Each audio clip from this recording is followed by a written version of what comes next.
Hello, everyone, and welcome to Elevate Your Business, the podcast for forward-thinking leaders between challenges and opportunities. Today marks the start of a special three-part miniseries dedicated to entrepreneurs who are driving innovation but finding market adoption tougher than expected. In each episode, we'll break down real barriers and offer practical strategies to help business owners introduce game-changing solutions in traditional industries. I'm excited to welcome our guest, Nick Mastrovito, a visionary in fractional recruiting who's paving bold new roads for business model innovation. Nick's journey, insights, and courage in the face of resistance will inspire anyone forging change. Settle in for episode 1 as we explore the innovation paradox, where great solutions meet market resistance and the best lessons come from pressing forward. Let's elevate possibility together. Nick, welcome to the show. I appreciate you being here today. How are you doing? I'm doing well, Ed. How are you doing today? I'm doing absolutely outstanding. So to start, could you share with our audience a little bit more about you and the solution that we're going to be talking about today? Absolutely. So I'm a retired military officer. I've worked in manufacturing. I worked in a couple of other industries.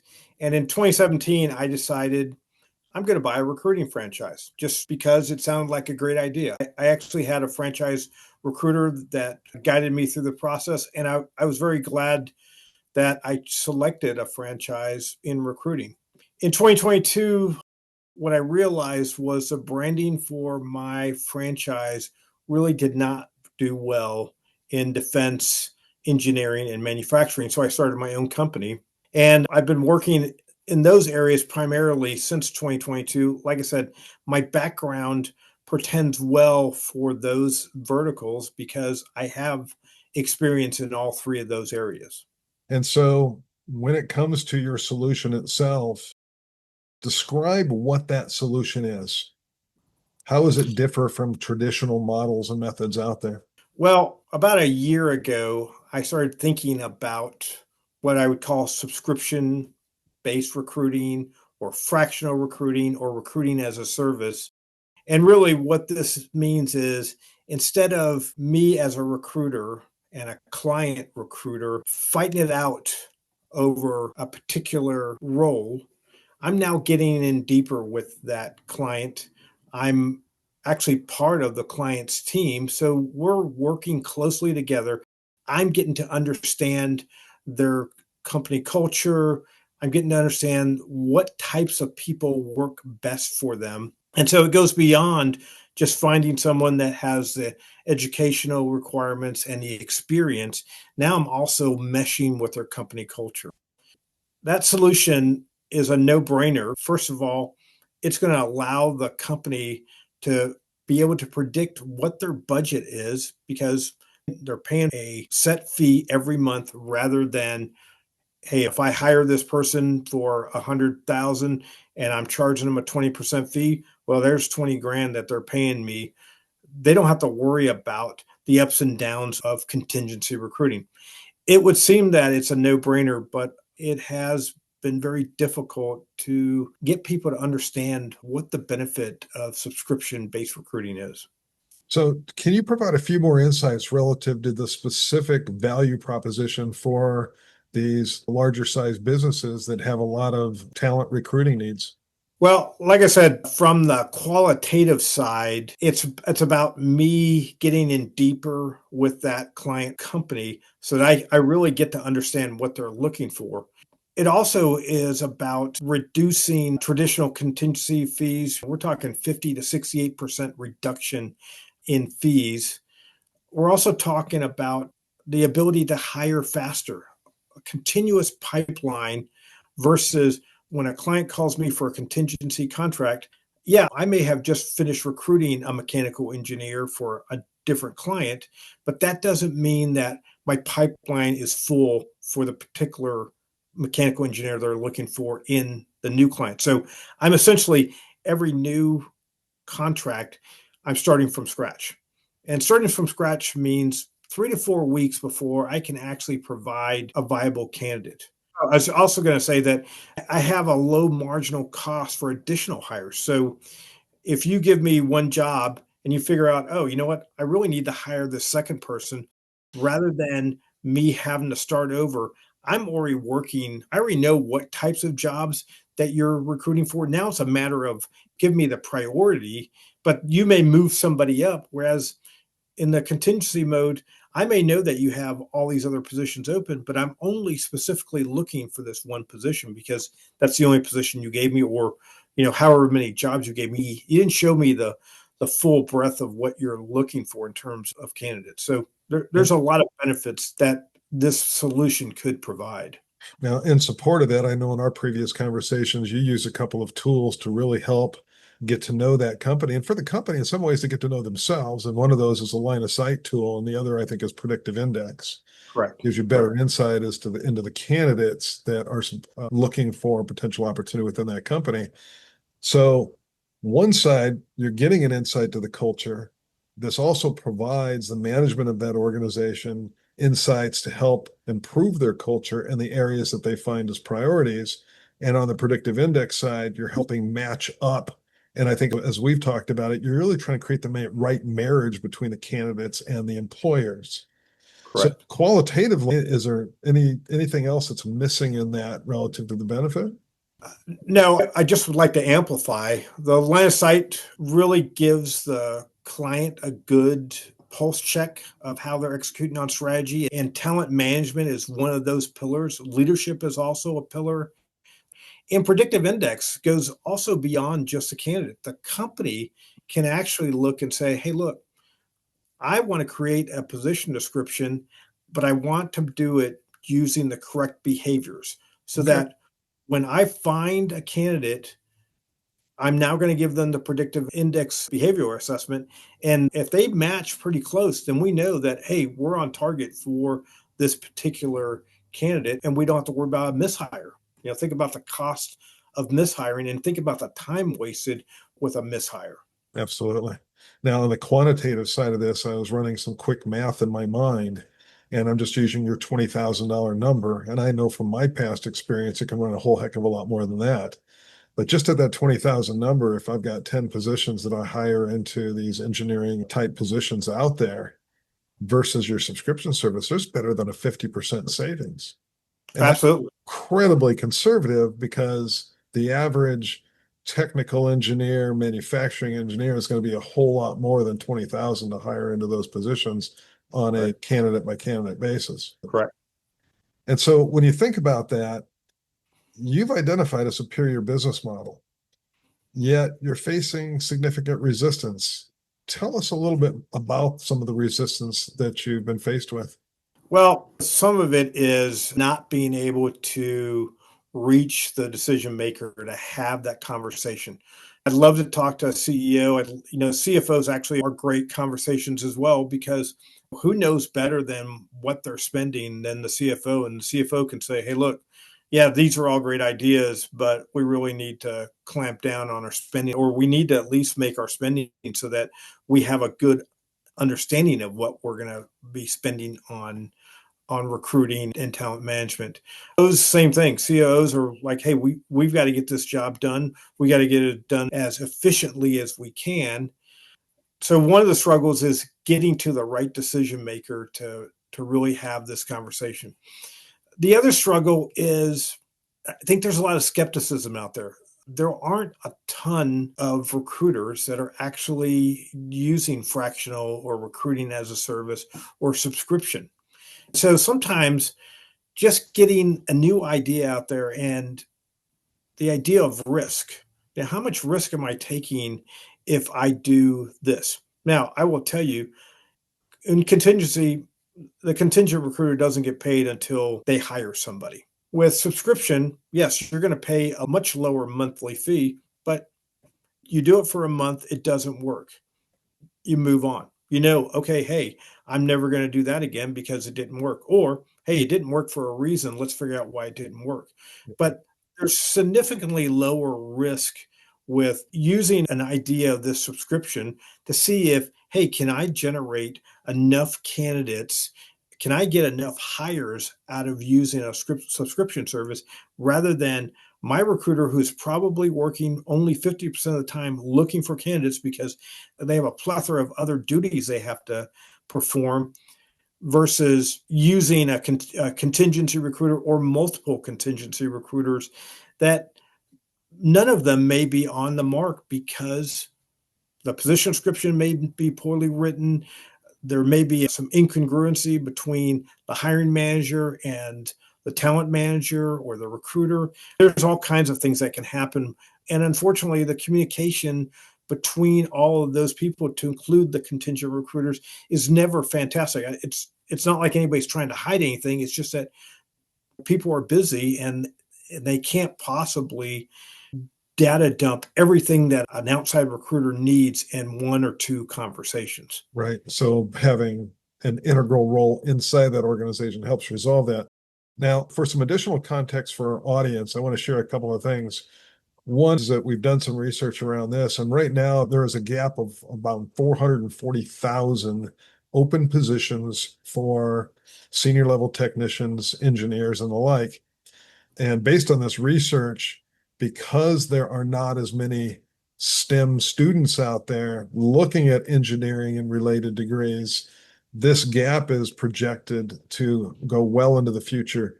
Even with all this AI stuff changing roles and changing the way the world works a little bit, it's still a huge opportunity. Number two, of equal significance, is the fact that talent management and the need to hire and recruit is number three on most CEOs' list, especially in the specific industries that you're faced with. But in our research, it was even broader than that. So from our audience perspective, there's huge opportunity, huge savings, top three priority, and an opportunity to really create a better organizational culture and hire better fit candidates using that marriage principle once again. And so, Nick, you started to go through some barriers with that additional context. What other barriers would you pass along to our audience? And what have you tried to overcome those barriers? Well, the barriers are the same thing that you find with any business. And, we're both in the service industry. I'm not selling you this pen. I'm selling you a concept. You're selling people a concept as well.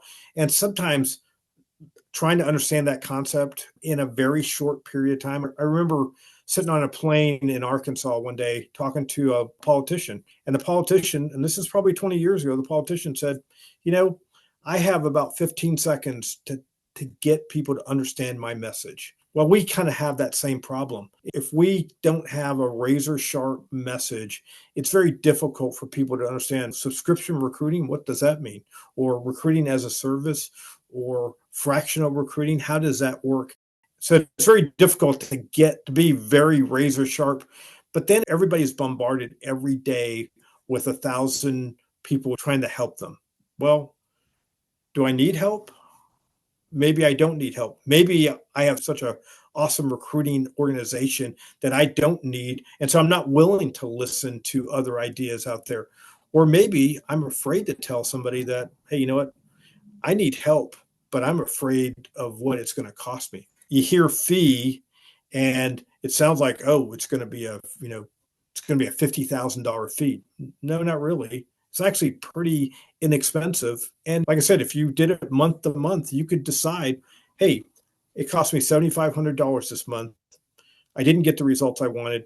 Life goes on. I won't do that again. Or, hey, it cost me $7,500 and I had two hires that would have cost me, in our previous model, $40,000 for $7,500. So trying to break through with a razor sharp message with an idea that is, I don't want to say is not known, but it's not very well known. I mean, even a year ago, I had never heard of subscription recruiting. It was just something that I said, hey, this is a better way. This is better for the company. This is better for me. This is better for the candidate. I mean, everybody wins in this scenario. And so why would we not do that? So I can't exactly explain why I'm struggling, but I also recognize that it's not a very well-known recruiting method. And so who knows? I mean, I may become the king of subscription recruiting, or I may fail. And that's kind of the goal, right? To become the king of subscription recruiting. Absolutely. When we ran the analysis, there is well into the six digits in growth opportunity for your business, taking it to the next level, even the potential to go beyond that. How do you maintain confidence in your business model with this continued series of challenges where your messages just don't seem to be heard and accepted? Well, the opportunity is always out there. I've heard ever since I came to this business, oh, October, November, December is going to be dead. I've never had a dead October, November, December. Now, yes, there are challenges in November and December because there's Thanksgiving, there's Christmas, there's all these holidays are going on. And so people are on vacation. If they need to do a team interview, they can't quite get everybody in at the same time. There are challenges, but I've never been in a situation, except for COVID, where there's a time of the year where everything's dead. Right now, I have more recruiting opportunities than I really have time to fulfill. And there have been times in my last 8 years where I'm like, holy cow, I'm not recruiting anybody, and I don't see an opportunity on the horizon to recruit anybody either. Like I said, I'm not in that situation right now. I've heard people say, oh, recruiting, staffing is in trouble. I don't see that. Just based on the numbers you talked about, there are so many engineering opportunities out there that I don't have time to even think about, well, maybe I should look at another vertical. And I'll be honest with you, my defense portfolio, I'm not doing a whole lot of defense recruiting right now because I'm so busy in the A&E and manufacturing space that I don't really even have time to look at finding defense clients or servicing defense clients at this point. So I'm confident that regardless of where the subscription goes, I'm not going to be in a situation where I'm like, okay, I don't have any opportunities to recruit. So now what do I do? Now I'm going to go drive for Uber or go work at Walmart and be a greeter. No, I mean, the space may be crowded, but there's still plenty of opportunity in the Yeah. space. And it's really interesting because I think there was a segment of time last half of last year and through most of this year, this concern associated with not available positions. I do think the roles are shifting quite dramatically. And there is a huge increase in need in the trades and construction, for example. And as we've talked about in the manufacturing, defense, and just technology and engineering markets. But at the same time, there's seems to be a lot of chaos and challenge out there. So for our audience, what is one or two of your top recommendations for them to consider when they've got this situation in which they've got an awesome business model, they've got a great solution, but they're having trouble getting that traction? Any advice for them? Well, one thing is be resilient. Plenty of businesses don't make it because they quit. And so if you quit, there's no way you can ever be successful. And one thing that's always been something that I've always tried to do, and that is swing for the fences.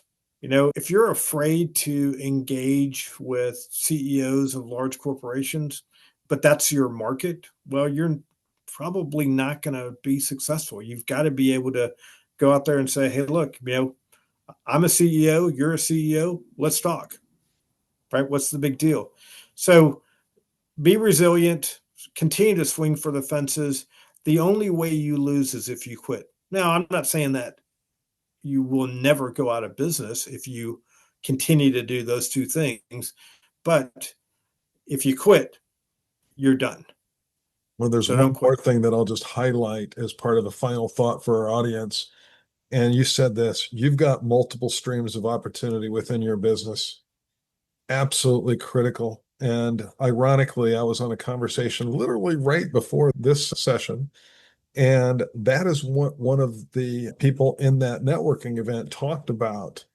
So, absolutely, is multiple streams help this and help you buy you the time and provide you investment for tackling these new generation ideas because they make sense. There's real savings. It hits a top need, solves a top problem for some of these CEOs and their respective organizations. So, with that, Nick, any final thoughts or words for our audience? Well, like I said, I appreciate being here today, Ed, with you talking about this subject. This is a passion of mine. Love working with people. I was doing recruiting before someone was paying me to do recruiting. And so it just became a natural thing for me to do. But like I said, the most important thing for me is Continue to believe that you can be successful and you will be successful. Perseverance, one of the keys, right? Nick, thank you so much for joining me in this incredibly important conversation. You have a fantastic and valuable solution organizations really need to consider. We look forward to seeing you up again in the next episode, 2 of 3 of our 3-part series, focusing on great ideas and how to connect the dots to realize your dreams. To our audience, thank you for joining us on this very important Elevate Your Business mini-series event. We hope today's conversation has sparked new ideas and renewed your confidence in the path you are forging. Remember, perseverance is incredibly important. We would love to hear from you. What product, idea, or other solution have you developed that just won't get traction? Did it ultimately work? What did you do? What did it take? Remember, every breakthrough begins with the courage to challenge the status quo.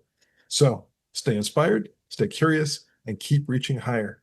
Until next time, keep elevating because your vision has the power to transform the world.